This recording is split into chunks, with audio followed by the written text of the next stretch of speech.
आप सुन रहे हैं कहानी बेइंतहा सफ़र इश्क का भाग 31। राजवीर कार चलाते चलाते किरण को सब बताता जा रहा था।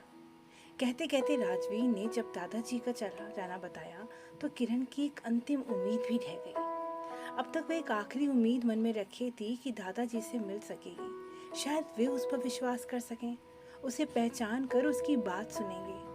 पर अब वो अंतिम आशा भी उसकी आंखों से गंगा जमुना सी बह निकली। उसे समझ नहीं आ रहा था कि किस उम्मीद से वे उस घर में जाए जहां अब ना उम्मीद बची थी ना उसकी कोई पहचान। आखिर क्या कराने वाली है उसकी नियति उससे। विशाल मेंशन उसकी नजरों के सामने सीना ताने खड़ी थी। देखते देखते जैसे उसके मन में कोई हुक सी उठी। जिस आंगन में उसकी डोली उतरनी थी, जहां मधुर शहनाई गूंजनी थी, आज वहीं कब्रिस्तान जैसा सन्नाटा छाया था। दिन के 11 बज रहे थे। एक झटके से कार के रुकते उसकी नजर सामने की ओर जाती है। सामने दीवान मेंशन लिखा देख जैसे उसकी धड़कनें धौंकनी हो उठी। कार मुख्य फाटक की बाधा को पार करके कार के पार्किंग एरिया की ओर बढ़ रही थी। चारों ओर बेहद शांत माहौल था। वे क्लांत मन के साथ मेंशन में उदास खड़ी उस बड़े से प्रांगण को नजर उठा कर देख रही थी। भूमि संस्था से आए फोन से थोड़ी परेशान थी और वहां निकलने को व्यग्र थी, पर किसी कारण से वे रुकी हुई थी। वे बाहर के लॉन तक चक्कर काट आई। सर्दियों के शुरुआती दिन थे और लॉन में फूल भर भर कर आए थे। गुलाब भी कस कर खिले थे। भूमि अपने इंतजार का पल काटने गार्डन एरिया की ओर खड़ी मालिक को कुछ समझाती पाथ एरिया के आस पास के फूलों की छटाई करने को बोल रही थी। यही पल था जब राजवीर किरण को लिए भूमि के पास चल दिया। वे किरण के आगे था कि तभी एक कार से निकलते वे किरण को आगे चलने को कहता पीछे तेजी से वापस की ओर मुड़ जाता है। अभी अभी दीवान साहब की कार उस पार्किंग से तेजी से होकर बाहर की ओर निकली थी, जिसे देखते राजवीर ने सलाम ठोका। पर किरण वे तो निशब्द देखती रही। वे तो वहां किसी अजनबी की तरह थी। अरुण की एलर्जी की वजह से भूमि निकलने के रास्ते पे कभी गुलाब का फूल नहीं रहने देती थी। वे उनकी कटिंग को बोलती हुई किरण की ओर से पीठ करे खड़ी थी, जिसे वे किरण का आना देख नहीं पाई। पर नीति अपना काम कर रही थी। फूलों की कटाई से वहां पाथ में अब गुलाब ही गुलाब बिछे हुए थे, जिन्हें किरण पार करती भूमि की ओर संकुचाती हुई बढ़ रही थी। तभी एक अन्य कार के आते भूमि का सारा ध्यान उधर ही चला जाता है, जैसे वो उसी का इंतजार कर रही थी। किरण वहीं खड़ी देखती रही। कार के रुकते जो राजवीर दीवान साहब को सलाम ठोकने खड़ा था, अब वे उस कार अन्य कार के पीछे का दरवाजा खोलता है, जिसमें से चितन निकलते तुरंत अंदर की ओर भागने लगता है। पर भूमि का ध्यान उसकी ओर था, जिससे वे उसे अंदर जाने से पहले ही पकड़ लेती है। कहाँ चले? पहले इधर आओ। क्षितिज भूमि के सामने आता खड़ा तो होता है, पर उसकी ओर देखता नहीं। भूमि अब उसके सामने झुककर बैठती, उसका चेहरा अपनी हथेलियों के बीच लेती गौर से देखती हुई कहती है, देखो जरा इधर। भूमि के कहते क्षितिज धीरे से उसकी ओर देखता है। ये आंख लाल क्यों है? क्या हुआ है? और ये शर्ट? ओह, तो आप एक्शन करके आए हैं, क्यों? भूमि अब उसके चेहरे के से हाथ हटाकर उसके कपड़ों को ध्यान से देखती हुई कह रही थी, तो बताएंगे आप जरा। वो मम्मा, मैं गिर गया था। फिर सर झुकाए झुकाए कहता है, अच्छा, इसलिए तुम्हारी मैम ने हाफ डेज में वापस भेज दिया तुम्हें। चलो, मैं तुम्हारी मैम को थैंक्स कहने मिला लेती हूँ। कहती हुई भूमि कनखनी से देखती अपना मोबाइल उसकी आंखों के सामने जैसे ही लहराती है, वह जल्दी से उसका मोबाइल पकड़ता हुआ बोलता है, वो मम्मा। हाँ, तो कुछ और बताना है? भूमि अब गौर से उसका चेहरा देखने लगी थी। वो ना, प्रत्युष है ना, उसने मुझे बैड बोला, इसलिए मैंने उससे मारा। तो तुमने उसे मारा क्यों? क्यों नहीं मारूं? उसने मेरे चाचू के बारे में बैड बैड बोला था, इसलिए मैंने उसे बड़ा वाला पंच मारा। क्षितिज, ये बुरी बात है ना? तो उसने क्यों मेरे चाचू के बारे में बैड बोला? वो भी तो बुरा है ना मम्मा? उसकी मासूम आंखें अब भूमि की ओर सीधी उठी थी। भूमि निरुत्तर होती उसकी ओर ही देख रही थी। आखिर क्या कहती? सब तरफ यही माहौल था। लोगों को बातें करने का अवसर जो मिल गया था, और उनकी सुनने के सिवा उनके पास रास्ता ही क्या था? क्षितिज के मासूम सवाल का उसके पास कोई जवाब नहीं था। वे खड़ी होती और पीछे पलट कर देखती है। यही पल था जब अपने से कुछ दूर कदम पर खड़ी हुई किरण से उसकी आंखें मिली, वे नजरें झुकाए वहीं खड़ी थी और संभव था वह क्षितिज की बात सुन चुकी थी। भूमि को किरण की ओर देखते देख राजवीर अब उसकी ओर आता हुआ जल्दी से कहता है, मेम साहब ये बेचारी अपने पति से बिछड़ी हुई है, आप इसकी कोई मदद कर देती तो। ठीक है, मैं देख लूँगी, तुम पहले डॉक्टर को लेकर आओ। जी। राजवीर तुरंत चला जाता है। डॉक्टर से क्षितिज का चेकअप करा लेना, देखना कहीं चोट तो नहीं आई, मैं जल्दी ही वापस आती हूँ। अब तो क्षितिज की नैनी भी आ गई थी। उसे उसके हवाले करती भूमि कहती हुई अब किरण की ओर गौर से देखती है। सादी सूती साड़ी में वह उस उजास भरे चेहरे को वे गौर से देख 2 पल तक देखती रही। किरण अभी भी नजरें झुकाई खड़ी थी। किरण के तन पर जेवर के नाम पर बस कलाई में कुछ कांच की चूड़ियां पड़ी थी। माथे पे एक छोटी लाल बिंदी और मांग का सिंदूर देखती भूमि उसकी ओर आती हुई पूछती है, क्या नाम है तुम्हारा? जी। किरण चौंक कर उसकी ओर देखती रही। किरण हिचकिचाती हुई होंठ दाबे इधर उधर देखने लगी। सुबह की रुपहली धूप छन छन कर पेड़ों से आती फर्श पर अपना उजला प्रकाश फैलाए हुई थी। किरण की निगाह उसी पर टिकी थी। मैंने पूछा, क्या नाम है तुम्हारा? उजला। तपाक से उसके मुंह से निकल गया। बहुत सुंदर नाम है, बिल्कुल तुम्हारी तरह। भूमि अपनी भरपूर नजर से किरण की ओर देख रही थी, जबकि किरण अभी भी नजरें झुकाए उसके सामने खड़ी थी। घबराओ नहीं, तुम जो काम करना चाहोगी बता देना, कहते हुए भूमि कुछ दूर खड़ी माली की ओर देखती हुई कहती है, धनी ये उजला है, इसे अंदर हीरामन काका के पास ले जाओ, मैं फोन पर उन्हें सब बता दूंगी। कहते हुए भूमि ज्यों ही उसके विपरीत मुड़ने वाली थी, उसे हीरामन काका तेजी से वहां आते देखते हैं। भूमि बाहर जाने को व्यग्र थी, पर हीरामन काका को हैरान परेशान देखकर वे उनकी ओर देखती रुक जाती है। अरुण बबुआ 3 दिन से कमरे से बाहर नहीं निकले हैं, आप कुछ कहिए ना। उनकी आवाज बेहद घबराई हुई थी। क्या करूं काका, वो तो किसी की सुन ही नहीं रहा। योगेश भी नाराज होकर चला गया। वे दोनों हताश एक दूसरे की ओर प्रश्नात्मक भाव से देखते हैं। किरण तो तब से नजर ही नहीं उठा पाई थी। दर्द तो जैसे उसके रोम रोम में उतरता जा रहा था। वापस आकर देखती हूँ काका, कहती है भूमि उस कार की ओर बढ़ जाती है जिससे क्षितिज अभी अभी वापस आया था। भूमि के बैठते ड्राइवर कार बाहर की ओर ले जाता है। भूमि संस्था में थी और उसके तेवर गुस्से में चढ़े हुए थे। ये सब कैसे हुआ और किसी ने मुझे इसकी खबर देनी जरूरी भी नहीं समझी? मैडम वो तो सब मैनेजर जी को पता था, मैंने पहले ही कहा था कि उन बच्चों पर निगरानी रखने की जरूरत है, और वही हुआ, आखिर वो बच्चे भाग गए। राघव जी अपनी बात कहते कहते पास खड़ी कुसुम रानी को आंखों से इशारा करता है ताकि वह संस्था के मैनेजर कल्याण जी की अनुपस्थिति में आग में घी डाल सके। कुसुम रानी कहती है, मैडम जी बच्चों पर इतनी सख्ती होती है क्या? सख्ती? भूमि चौंकती हुई पूछती है। खाने को लेकर उन तीनों बच्चों ने हंगामा मचाया था। खाने को लेकर? क्यों? भूमि हैरानी से भी पूछती है। कुसुम रानी फिर आगे कहती है, बच्चे हैं, जिद कर ली, पर मारपीट सही तो नहीं थी ना। ओहो, ये क्या टुकड़े टुकड़े में बता रही हो कुसुम रानी, पूरी बात क्यों नहीं बताती मुझे? अब की भूमि बुरी तरह से खींच उठी। अब की कुसुम रानी पूरी बात बताने के मूड से ठीक भूमि के सामने आती हुई कहती है, मैडम जी ये सब ना बस आपके पीछे हुआ, मैं क्या बताती, आप अपने घर में व्यस्त थी तो आपको परेशान कैसे करती। तो अब बताओ हुआ क्या है? भूमि सर पकड़े कुर्सी पर बैठती ही पूछती है।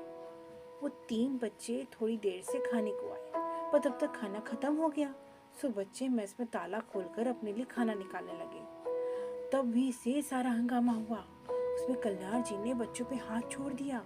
अब बताएं, वे बच्चे हैं, थोड़ा अकड़ लिए तो उन्होंने कमरे में बंद कर दिया, फिर उसी रात वो तीनों भाग गए।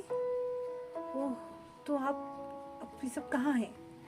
मैडम जी हम क्या करते, वे मैनेजर हैं।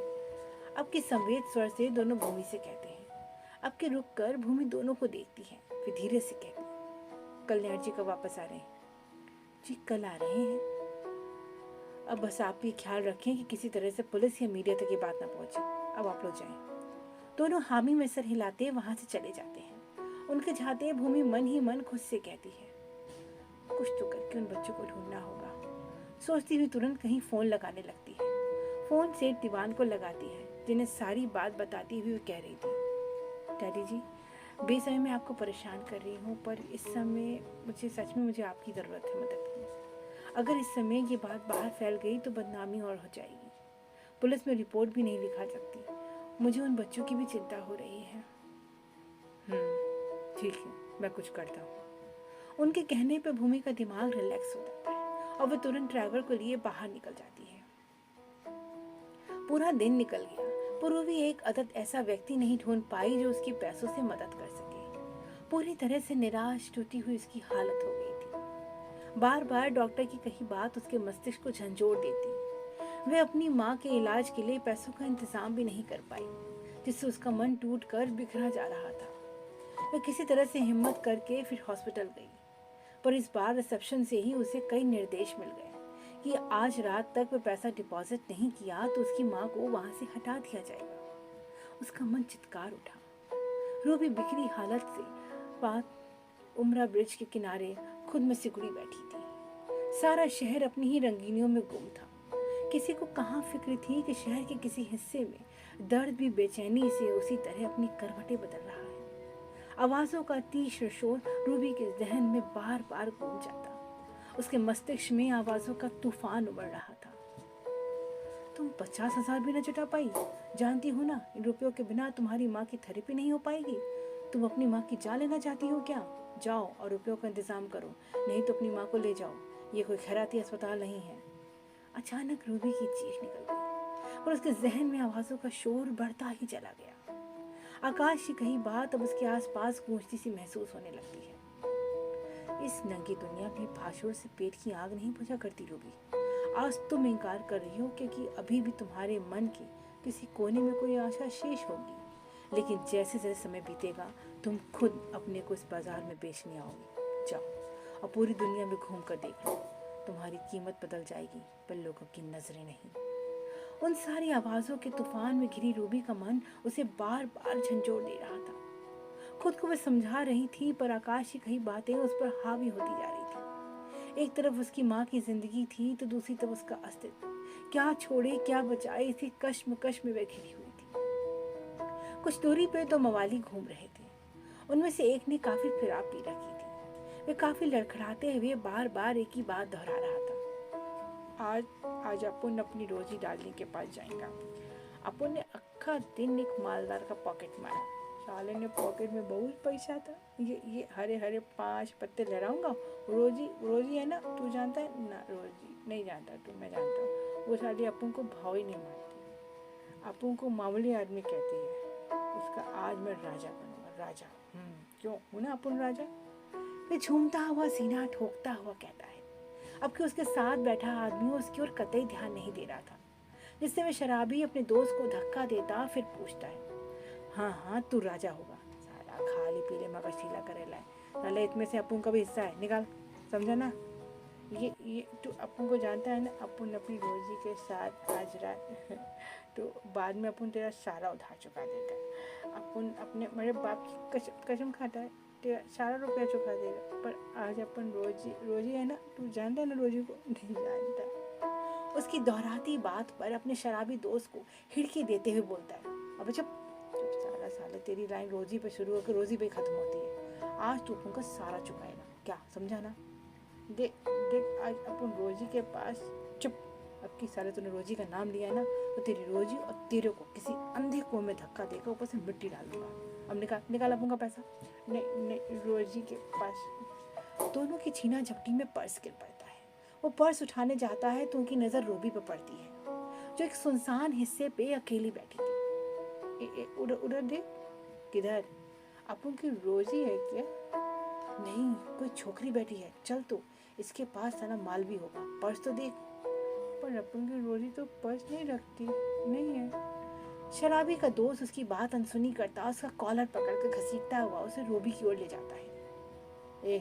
माल है क्या चिकनी? इधर इंतजार किसका कर रही है? चल माल किसका? शान पति दिखाई तो साली गर्दन काट के ये फेंक दूंगा। दूसरा आदमी रूबी की तरफ झुककर गले के रुमाल को कसता हुआ कहता है। आवाज से रूबी अपनी सोच की गहराई से वापस आती उसकी ओर देखती है। उसका चेहरा आंसुओं से पूरी तरह से भीगा हुआ था। वो उसकी ओर उसकी भीगी पलकों के साथ देखती हुई कहती है, तुम्हारे पास 1 लाख रुपए है क्या? रूबी की बात सुन शराबी के दोस्त का दिमाग सन्न रह गया। है तो लाओ, तो आज अपना सब कुछ लुटाने बैठी। बस मुझे 1 लाख रुपए दे दो, मैं सारी उम्र तुम्हारी गुलामी करूंगी। अचानक कहते कहते रूबी उसके पैरों की ओर गिर पड़ती है। ये क्या बकती है? अपुन के पास 1 लाख किधर को होगा? दूसरा नशे में चूर वाला मवाली ये सुनकर बड़बड़ाता है। 1 लाख रुपया? तब तो सारी उम्र को रोजी अपुन के पास ही रहेंगी। तू जानता ना रोजी? नहीं जानता। नहीं है तुम्हारे पास रुपए तो मैं क्या करूं? ऐसा करो मुझे बेच दो कहीं, कैसे भी मेरी माँ की जान बचा लो। मुझे बस 1 लाख रुपए चाहिए, नहीं तो मैं मर जाएगी। उसके सिवा मेरा कोई नहीं है। रूबी बुरी तरह से बिलख उठी थी। उसकी बिलखती आवाज़ के दर्द से उसका दिल पसीजने लगता है, पर जल्दी ही अपने दर्द को छिपाकर अपने नशे में डूबे दोस्त का हाथ पकड़ के उसे दूसरी ओर ले जाने लगता है। इस पर वो शराबी कहता है, नहीं अपुन को इधर ही रहना मांगता है। अपुन की रोजी है ना, रोजी तू जानता है ना? नहीं जानता। वह बोलता जा रहा था और उसका साथी उसे घसीटे लिए जा रहा था। रूबी बेबस सी होकर रोती हुई ऊपर आसमान की ओर देखती है। मैंने तुम्हारे चर्च में हर संडे कैंडल जलाई, तुम्हारे नाम पर जितना हो सका उतना सहज दान किया, पर तुमने क्या किया गॉड? आज इस बेबसी के दौर में मुझे अकेला छोड़ दिया इस मंझधार में। लो मैं डूबने को तैयार हूँ, बढ़ा लो अपना हाथ और तोड़ दो मेरे जीवन की डोर। कहती हुई रूबी पुल से छलांग लगाने लगती है, पर किसी के मजबूत हाथ उसे उसी पल थाम लेते हैं। वह उसे नदी की ओर बढ़ने से रोक रहा था, जबकि रूबी पागलों की तरह रोती बिलख रही थी। छोड़ो मुझे, मर जाने दो। बिना रुपयों के माँ का इलाज नहीं हो सकता। बिना माँ के मैं जी कर क्या करूँगी? इस शर्मिंदगी के साथ मैं नहीं जी सकती। मैं अपनी माँ के लिए इतना भी नहीं कर सकती, तो मुझे मर जाने दो। अब जब मैं नुचने को तैयार हो तो कहाँ है दुनिया के सौदागर? जालिम भेड़ियों कहाँ हो?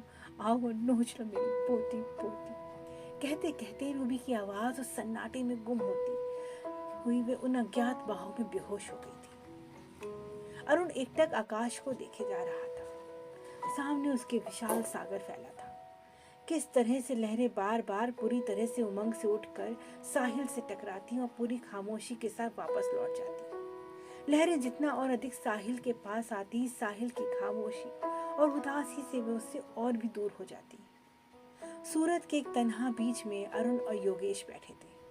अरुण की उंगलियों के बीच सिगरेट फंसी थी। अब तक बैठे बैठे वे तीसरी सिगरेट पी गया था और उसकी निगाह सीधी सामने आसमान की ओर थी, जहाँ शाम ढलते रात होने वाली थी। योगेश लगातार अरुण की तरफ देख रहा था। अरुण की उदासी उसका मन भी दर्द में डुबोती जा रही थी। वे देर तक खामोश बैठा आसमान की ओर निहार रहा था। अरुण की उदासी उसका होना भी जैसे लापता किए थी। उसे समझ नहीं आ रहा था कि वह ऐसा क्या करे जिससे अरुण पहले जैसा हर उदासी को दिल के किसी कोने में दबाए हंसता हुआ उसे नजर आए, जो वह हमेशा करता था। वह आखिर अरुण की ओर देखता हुआ कह उठा, अरुण, मैं सोचता हूँ कि अगर मैंने तुम्हें कसम नहीं दी होती तो यकीनन तुम हर रोज की तरह आज भी अपने अंधेरों में घिरे कमरे में बैठे होते। लेकिन मैं तुम्हें इसलिए बाहर नहीं लाया कि तुम्हारा ऐसा चेहरा देखूं। अरुण की चुप्पी देखकर योगेश उसे हिलाते हुए झल्लाता है। अरुण कुछ बोलो तो सही। अरुण योगेश की तरफ बिना देखे ही गहरा कश लेते हुए कहता है, योगेश तुम उन लहरों को देखते हो ना? लगता है जैसे लहरें नहीं ढेरों उंगलियां हैं जो सभी मेरी ओर उठी हैं और चीख चीख कर कह रही हैं कि तुम्हारा कोई ना खुदा नहीं, कोई ना खुदा नहीं, कोई भी नहीं। अरुण, योगेश की सरगोशी के बावजूद वे कहता रहा। वो दूर पश्चिम दिशा का सूरज बिल्कुल उदास अपनी गमी में बस डूबने को तैयार है। दूर खामोशी का कत्लेआम हो रहा है। पक्षी चीख रहे हैं, शोर मचाकर उस कत्लेआम को रोकने की कोशिश कर रहे हैं। वह पश्चिम का सूरज अपने अंतिम पड़ाव पर है। वह कितना बेबस नजर आ रहा है। चाह कर भी वह खुद को डूबने से नहीं रोक सकता, क्योंकि ये तो होकर ही रहेगा। अरुण की बात सुन योगेश लगभग घबरा सा जाता है। उसे देखकर लग रहा था जैसे उस पल की सारी उदासी गहराई उसके दिल में समा गई हो। जानते हो योगेश, मैं क्यों नहीं तुम्हारे साथ आना चाहता था?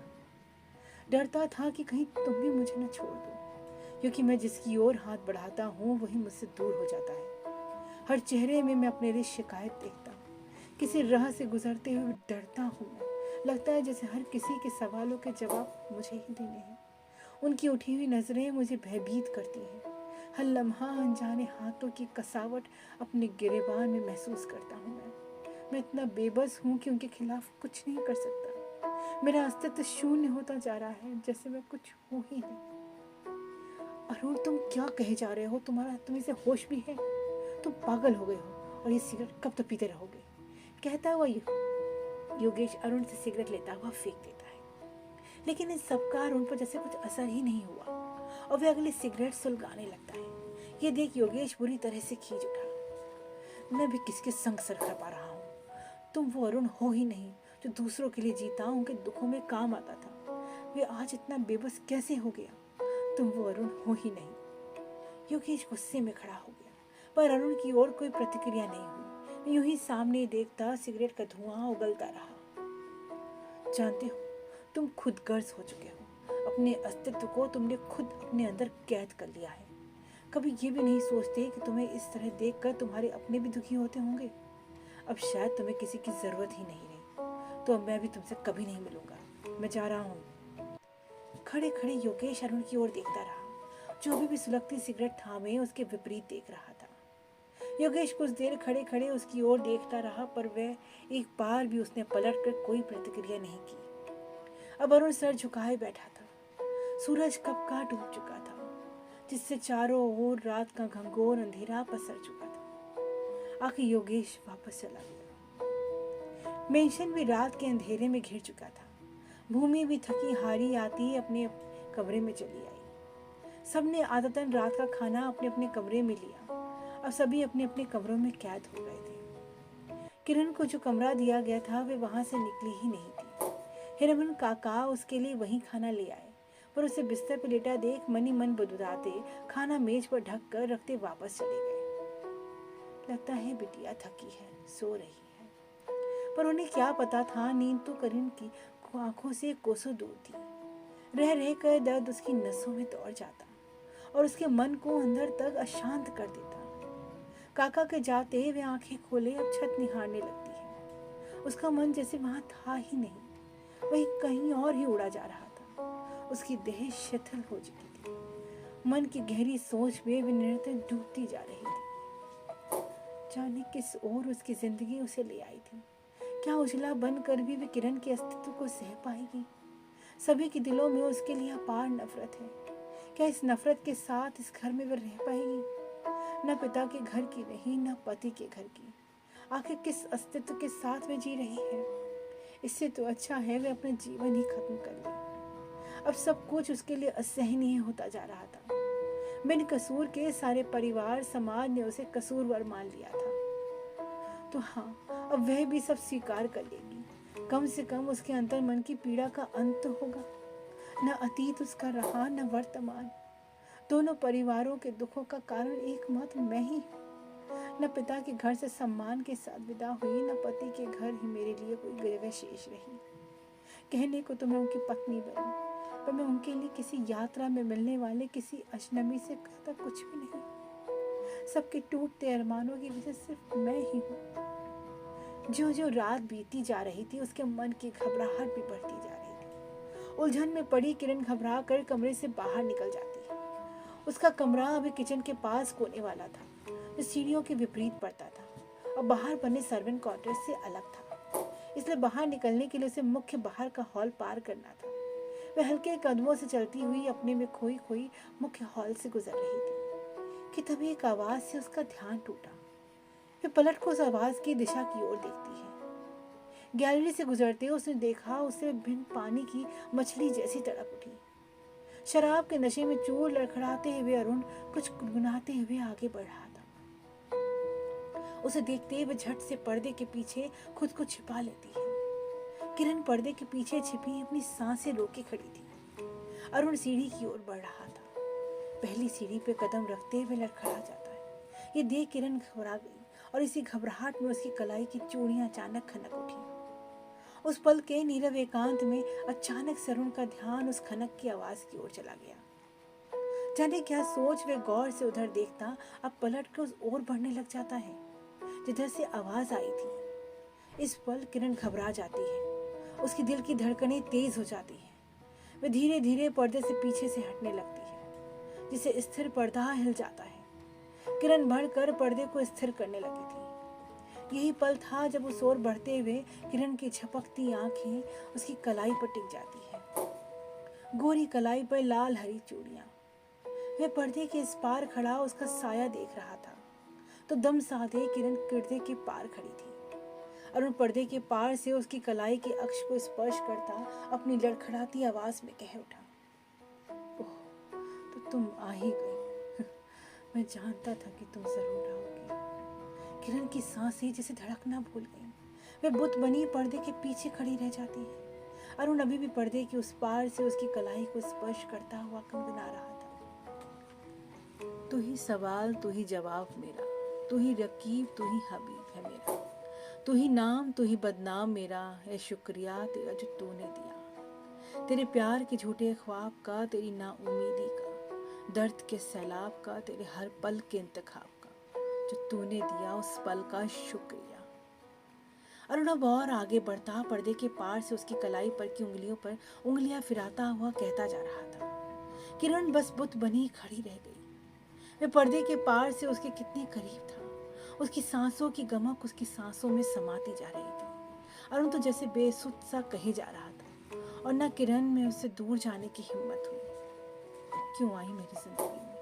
क्यों मुझे उम्मीद दे दी कि फिर कभी नहीं जाओगी? सब कहते हैं भूल जाओ। कैसे भूल जाऊं जिसे खुद से ज्यादा चाहने लगा था। तुझे खोने के डर लगने लगा था मुझे, टूट कर जिसमें समाना चाहता था।